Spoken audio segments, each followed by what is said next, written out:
قلته فقد علمت تعلم ما في نفسي ولا أعلم ما في نفسك إنك أنت علام الغيوب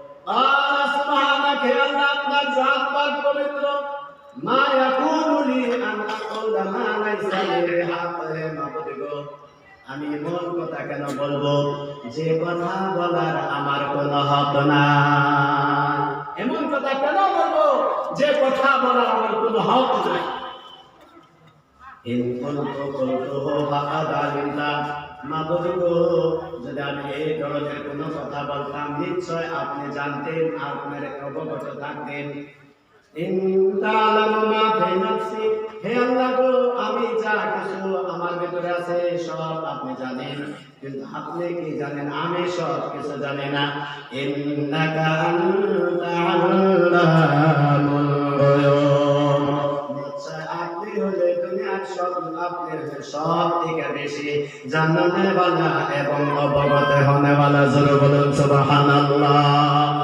আল্লাহ রাব্বুল আলামিন হযরত ঈসা আলাইহিস সালামের বর্ণনাগুলো কোরআনের 3 জায়গায় সূরা আল ইমরান সূরা মারইয়াম সূরা যুখরুফের ভিতরে এক বাক্যটা এক আয়াতে 3 জায়গায় তিনি বলেছেন আল্লাহ তাবারাক তাআলা বলেন ইন্নাল্লাহা রাব্বি ওয়া রাব্বুকুম ফা'বুদু হাযা সিরাতুম মুস্তাকিম ঈসা আলাইহিস সালাম তাকে বললেন নিশ্চয় আল্লাহ আমার প্রতিপালক এবং তোমাদের প্রতিপালক ফা'বুদু তাই শুধুমাত্র এক আল্লাহ রাব্বুল আলামিনের ইবাদত করো হাযা সিরাতুম মুস্তাকিম এইটাই হলো তোমাদের জন্য সিধা রাস্তা উম্মাহ এছাড়া অন্য কোন রাস্তা সিধা হইতে পারে না সূরা মারইয়ামের মধ্যে সূরা যুখরুফের মধ্যে এই আয়াতটি বলে দিলেন হযরত ঈসা নবী আলাইহিস সালাম আরো বিভিন্ন জায়গায় হযরত ঈসা আলাইহিস সালামের উম্মতেরা তার জনগোষ্ঠীরা এক ধরনের আল্লাহ তাআলার বেটা তাকে স্থাপিত করেছিলেন কোরআনের মধ্যে বলে ওয়াকালাতিল ইয়াহুদু উযাইরুন ইবনুল্লাহ ওয়াকালাতিল মাসীহু ইবনুল্লাহ কোরআনে বলছে সূরা তাওবা 10 নম্বর সেবারার আধা সেবারার দ্বিতীয় ঈদের আরম্ভ হয় স্পষ্টভাবে বলেন ইহুদিরা উযাইর আলাইহিস সালামকে খোদার বেটা বলে সাব্যস্ত করেছে আর খ্রিস্টানরা ঈসা আলাইহিস সালামকে খোদার বেটা বলে সাব্যস্ত করেছে বাইবেল সে কোরআন তক একটি কিতাব আছে উর্দু ভাষায় তরজমা আছে আসল কিতাবের নাম হলো ইজহারুল হক আরবি ভাষা দারুল উলুম সুওয়ালাতিয়া সুলাতিয়া সৌদি আরবের মধ্যে মক্কা মুআজ্জামার মধ্যে দেওবন্দের নিসাব দেওবন্দের হুজুর দেওবন্দের কইরা জানেওয়ালা রহমাতুল্লাহ কারামী রহমাতুল্লাহ আলাইহি দেওবন্দের মধ্যে সুওয়ালাতিয়া রাখতে দিয়েছেন একজন বেডি মানুষ কোলে কোতার মাঝে ওই মাদ্রাসার ডোনেশন দিয়েছেন পুরো টাকা পয়সা দিয়া মাটি দিয়া পয়সা দিয়ে মাদ্রাসা খুলে দিয়েছিলেন এই দুটো তার নামে মাদ্রাসা ওই মুহতামিম সাহেব এই কিতাবের বাইবেল সে কোরআন শিরককে বন্ধ করে আমাদের জেনারেল লাইফে একটু মনোযোগ করুন কিতাবের মধ্যে কিতাবের ব্যাক পৃষ্ঠায় উপরে ব্যাক পৃষ্ঠায় কিছু খাস স্পেশাল কিতাবের মধ্যে লেখা থাকে উল্টা নাম জান থাকে লেখকের নাম উল্টা পৃষ্ঠায় কিছু অন্য লেখা দিচ্ছে দেখো শিরককে বন্ধ করে আল্লাহ তাআলা হযরত ইয়াকুব আলাইহিস সালাম আল্লাহর ইবাদত বندگی করতেন কোন দোয়া করলে কবুল না হলে আল্লাহ তাআলা আর ইয়াকুব আলাইহিস সালাম দুইজনে পাঁচরা জোরে বলেন নাউজুবিল্লাহ একবার তে নিয়ে গেল আল্লাহ দেই না সহায় করে না দিতে দুইজনে কুস্তি কইরা নাউজুবিল্লাহ আল্লাহর কোলে বলে দিবি না দেখুন শিরক কি রকম জবরদস্ত কথা আল্লাহর সাথে পরে আল্লাহ বলে কবুল করে ঠিক আছে আর এই করিস না মান সম্মানের কিছু থাকতো না, তুই কি চাষ করে আমি সব কিছু আমি দিয়ে দেব। আমাদের মধ্যে সেরে হয় আল্লাহর সমকক্ষ সমপরিমাণ আমরা বহুত কিছু দিই। এই ছেলেটা বুঝতো না, যদি আমার তিন বাবা আমার মাথার উপরে হাত না পড়ে বলে এই দাম এই খ্যাত ওইখানে আমার পীর বাবা যদি না, এইগুলো হলো শেরকে রুবুবিয়্যাত বা শেরকে উলুহিয়্যাত, দটাই এর মধ্যে জড়িত আছে। তার ঈমান বরবাদ, হাজার কালেমা পড়ুন, হাজার নামাজ পড়ুন, হাজার ইবাদত বন্দেগী করুন, আপনার ইবাদত কাজে আসবে না। এই ধরনের একজন মানুষ যাতায়াত করতেছে রাস্তা দিয়ে, যাইতে যাইতে যাইতে যাইতে মসজিদে সিজদা করছে, আলহামদুলিল্লাহ ভালো কথা। একটু বড় মন্দির আছে হেঁটেও করছে, তারপর বড় একটা গাছ আছে হেঁটেও একটা করছে, বড় পুকুরি আছে হেঁটেও করছে, করতে করতে যেটি সম্ভব করছে এমনি রাস্তা দেহে এমনি করে। ঠিক আছে ভাই, जहां तहां सिजदा करते जहां तहां तुम सर रगड़ते हो, क्या बात? मुझे पता नहीं बरोज़े क़यामत कौन खुदा होकर खड़ा होगा, কেরামান খুদা হয়ে দাঁড়াইব, কারেমান সিজদা করুন, কারেমান না করুন, কেরামান খুদা হয়ে দাঁড়াইব। এই জন্য ব্যাগের পরে একটা তো ঠিক হবো না। হ্যাঁ আছে না এরকম? আছে না আমাদের মধ্যে? নামাজ কামাই থেকে কোনো আশা যায় না, পীর সাহেবের অক্ষরে অক্ষরে আমল হইতে হবে। কি হতে হবে ভাই? নামাজ ফরজ আদায় করছে, বাদ দিলে গুনাহ আসে যায় না। পীর সাহেবের পুরো 100% আমল করো না।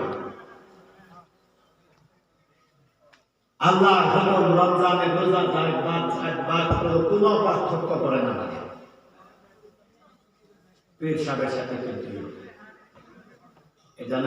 এই ধরনের আদত, এই ধরনের অভ্যাস, এই ধরনের নিয়ম নীতিতে যারা আছে সব শিরকের মধ্যে মুবতালা আছে, না বলে কমপক্ষে মুনাফিকের মধ্যে জড়িত আছে। আল্লাহ রাব্বুল আলামিন সূরা বাকারার 2 নম্বর রুকুতে স্পষ্টভাবে আল্লাহ তাবারাক তাআলা বলেন, ওয়া মিনান নাসি মান ইয়াত্তাখিযু মিন দুনিল্লাহি আন্দাদান ইউহিব্বুনাহুম কাহুব্বিল্লাহ ওয়াল্লাযীনা আমানু আশাদ্দু হুব্বান লিল্লাহ। হে নবী, আপনার কিছু সংখ্যক মানুষ এমন আছে লোকদের মধ্যে যারা আল্লাহর বাহিরে যারা তাদের সাথে এমন মহব্বত করে যেমন মহব্বত আল্লাহর সাথে করা লাগছিল। আছে না? নেই? আছে না? ওয়াল্লাযীনা আমানু আশাদ্দু হুব্বান লিল্লাহ। আল্লাহ বলেন যারা আল্লাহর প্রতি ঈমান আনছে তারাই না আল্লাহর সাথে বেশি অতিরিক্ত মহব্বত করে, ঠিক কিনা ভাই? যারা ঈমান ওয়ালা, যারা ঈমান যাদের ভিতরে আছে আল্লাহর সাথে মহব্বত তারা বেশি করে। আর তার উল্টা যদি হয়, আল্লাহর হুকুম বাদ করো, আল্লাহর কোরআন বাদ যায়, আল্লাহর নবীর তরিকা বাদ যায়, কোনো আসে যায় না। যদি অন্য ধর্মে যদি বেশি প্রাধান্য দেন, এই আয়াতের যে শ্রেণীর মানুষকে সম্বোধন করা হয়েছে ওই শ্রেণীর মধ্যে পড়লাম না নাই? হ্যাঁ বুঝুন বলছি, শিরক মুসলমান কত ভাই, আমি কোন কোরআন ওমা ইউমিনু আকসারুহুম বিল্লাহ ইল্লা ওয়া হুম মুশরিকুন। আল্লাহর প্রতি অধিকাংশ লোকই ঈমান রাখে না, কিন্তু বেশি লোকই তারা কি করে আল্লাহর সাথে শিরক। খেত খাবারে এখন তো কম হয়, খেত উঠে গেছে না, খালি গোসা পোষা করে, ওই মধ্যে একটা এই বেড়াচ্ছে উপরে পাইনা দিয়ে বেড়াচ্ছে। এইটার মধ্যে দিনে খেতে কেন্দ্র পোকা কি মানে কি কি নজর লাগে না, কি লাগে না, কত জুতা টানা, এগুলা শিরক, এগুলা শিরক করে। হেফাজতের মালিক আল্লাহ, কি ভাই? আল্লাহ মালিক।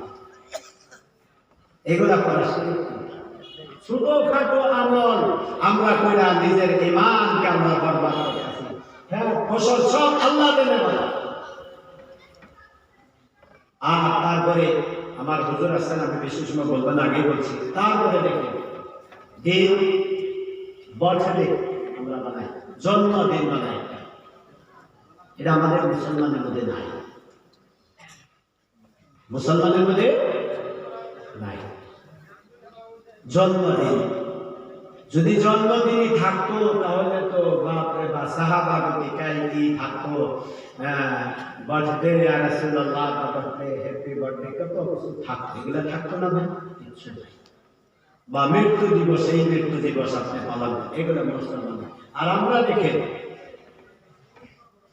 জানুয়ারি কোন দিকে আসলো, জানুয়ারি তো আমগো মাস না, ইংরেজিতে আগে 10টি মাস আছে। কয়টা মাস ভাই? মার্চ থেকে আরম্ভ হয়েছে, পরবর্তী দেখো 10 মাসে তো মিলান যায় না, পরে জানুয়ারি আর ফেব্রুয়ারি দুইটা বাড়ায় আনা করছে। কিন্তু আমার আল্লাহ রাব্বুল আলামিন কোরআনের মধ্যে সূরা তাওবা বলেন, এই আকাশ এবং জমিন বানানোর পূর্বে আল্লাহ 12টি মাস নির্ধারিত করেছেন। জোরে বলুন সুবহানাল্লাহ।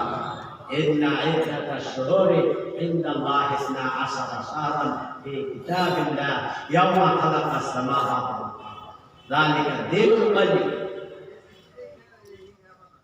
যদি তোমরা মাসগুলোকে গণনা করো, গণনা করো, তাহলে আল্লাহর নিকটে মাস কতটি ভাই? না, 12টা মাস। এটা কোন দিকে নির্ধারিত হয়েছে? যেদিন আকাশ এবং জমিন আল্লাহ বানাইছে সেই দিন থেকে আল্লাহ নির্ধারিত করেছে। আমাদের এই 12টা মাসের প্রথম মাস হলো কি? মহররম। কি ভাই? মহররমুল হারাম। মহররমের মধ্যে আমরা মহররম মাসকে গুরুত্ব দিই, কিন্তু একটা কারণ, মহররমের 10 তারিখে কি হয়েছিল ভাই? হযরত হোসেন রাদিয়াল্লাহু তাআলা আনহু কারবালার ময়দানে শহীদ হয়েছে। এর ছাড়া কি আমরা কিছু জানি ভাই? ম্যাক্সিমাম মানুষ কিছুদিন আগ পর্যন্ত আমরা এই কথারই খবর আমরা জানতাম না যে আমাদের আরবি মাসের প্রথম মাস হলো মহররম মাস। বা এখনো যদি প্রশ্ন করা 70-95 জন ফেলার মানবে যে 12টা মাসের আরবি নাম পেয়ে ফেলবে মুখস্থ, আমরা নিজের মাসের নাম জানি না। এক মহররমের মধ্যে দেখেন হযরত ওমর ইবনে খাত্তাব রাদিয়াল্লাহু তাআলা আনহু শাহাদাত নসিব করেছে। ফজিলতের দিক দিয়ে আমি কোন সাহাবীর মান মর্যাদা কমানোর জন্য বলি না, বাড়ানোর জন্য বলছি। ফজিলতের দিক দিয়ে হযরত হোসেন রাদিয়াল্লাহু তাআলা আনহুর চাইতে অনেক ফজিলত হলো হযরত ওমর বিন খাত্তাব রাদিয়াল্লাহু তাআলা আনহু। জোরে বলেন সুবহানাল্লাহ। খালি আমরা 10 মহররম মানে, আর 10 রমজান মানে উরাগ মাসে মানে, হ্যাঁ রোজা থাকুন নাকি 10টা রোজা রাখলে সওয়াব পাওয়া যায়। রমজানের পরে সর্বোত্তম রোজা হলো মহররমের রোজা। জোরে বলেন সুবহানাল্লাহ। রোজা রাখলে আমরা হেল্প করে কি খিচুড়ি পাকাই বেন। আমি বললাম হযরত হোসেন রাদিয়াল্লাহু তাআলা আনহু থেকে মর্যাদা, সব সাহাবীর মর্যাদা আছে, কিন্তু অনেক মর্যাদা হযরত ওমর ইবনে খাত্তাব রাদিয়াল্লাহু তাআলা আনহু। নবীজি ইরশাদ ফরমাইলেন, লাউ কানা বাদি নবিয়্যুন লাকানা ওমর। হে ওমর, আমার পরবর্তী যদি এই দুনিয়ার বুকে কেউ নবুয়ত প্রাপ্ত হতো তাহলে তুমি ওমর তুমি হইতা। জোরে বলেন সুবহানাল্লাহ। কোরআনের 17টা আয়াতের মধ্যে আমি যদি সময় থাকতাম বলতাম, আজকে সময় নেই, অন্য কোনো দিন বলবো। 17টা আয়াত আগে ওমর ফারুক রাদিয়াল্লাহু তাআলা আনহু জমিনের বুকে রায় দিলেন। যেমন কাবা, আগে বাইতুল মাকদিস মুখী হয়ে নামাজ পড়তেন। হিজরতের 16 মাস আগ পর্যন্ত, 16 মাস আগে, 1.5 বছর একটু কম আগে আল্লাহ রাসূল সাল্লাল্লাহু আলাইহি সাল্লামের কাছে ওমর ফারুক রাদিয়াল্লাহু তাআলা আনহু এনে আজ পর্যন্ত, হুজুর আমরা কাবারে কেন কাবা শরীফ আমরা নির্ধারিত কিবলা আমরা নির্ধারিত কেন না করে নেই, এই যে আমরা কিবলা বানাই নেই। আল্লাহ রাসূল সাল্লাল্লাহু আলাইহি সাল্লামের কাছে ওমর ফারুক রাদিয়াল্লাহু তাআলা পরামর্শ করলেন। পরামর্শ করা মাত্রই আল্লাহ তাবারক তাআলা আয়াত নাযিল করে দিলেন, ওয়াত্তাখিযু মিন মাকাম ইব্রাহিম মুসাল্লা।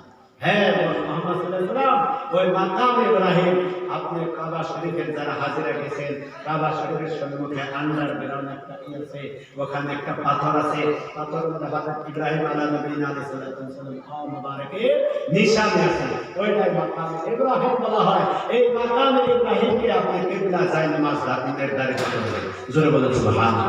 পর্দা আল্লাহ রাসূল সাল্লাল্লাহু আলাইহি ওয়াসাল্লামের ঘরে অভাব ছিলেন, নিজের বাড়িতে যদি পায়খানা পেশাবখানা বানাবেন ততখানি জোগাড় তাদের ছিলেন না। ওই জামানার লোককে দুইটা টাইম নির্ধারিত করে দিলেন। এই জন্য আল্লাহ রাসূল সাল্লাল্লাহু আলাইহি ওয়াসাল্লাম আবু দাউদ 3 নম্বর হাদিস কিতাবুত তাহারা বলছেন ইজা যাহাবা আবাদা, যখন তোমরা হাজত করতে যাও অতি দূরবর্তী যাও।